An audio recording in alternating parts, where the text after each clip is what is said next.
अस्सलाम वालेकुम नाज़रीन, प्रोग्राम तल हकीकत के साथ आपको मिज़बान अब्दाल वकील बासी आपकी खिदमत में हाजिर है। नाज़रीन इकराम, जैसा कि आप तमाम दोस्तों को इल्म है कि आज जो है पाकिस्तान तहरीक इंसाफ की तरफ से डी चौक में जो धरने का ऐलान किया गया है, एहतजाज की कॉल दी गई। और इस वक्त अगर ताज़ा तरीन सूरत से आपको आगाह करते चलें तो इस वक्त हम मौजूद हैं डी चौक में। आप मेरे पीछे आप देख सकते हैं कंटेनर की जो तादाद है, बड़ी तादाद में कंटेनर यहाँ पर लगाए गए हैं। और अगर बात की जाए यहाँ पुलिस की भारी नफरी इस वक्त भी डी चौक में मौजूद है।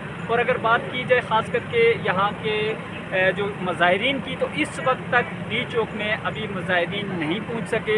हाँ, थोड़ा सा 1 किलोमीटर दूरी पर ज़रूर हैं, लेकिन डी चौक का जो मकाम है, जिस जगह पे इस वक्त मैं खड़ा हूँ, यहाँ पर अभी तक मुज़ाहिरीन नहीं पहुँच सके। और अगर बात की जाए तो इस वक्त जो पुलिस की है भारी नफरी तैनात की गई है और यहाँ पर मौजूद है। पुरअमन माहौल यहाँ पे इस वक्त डी चौक के, ख़ास डी चौक की बात करूँ तो यहाँ पे पुरअमन माहौल है, लेकिन थोड़ा सा पीछे जाएँ तो वहाँ पर हालात काफ़ी कशीदा है।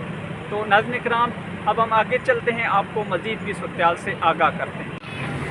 जी बिल्कुल, इस वक्त हम मौजूद हैं ज़ीरो पॉइंट पर पहुँच जाए हैं। और अगर ताज़ा तरीन सूरत से आपको आगाह करते चलें तो इस वक्त ज़ीरो पॉइंट में कंटेनर जो है वो लगे आपको पीछे नज़र आ रहे होंगे।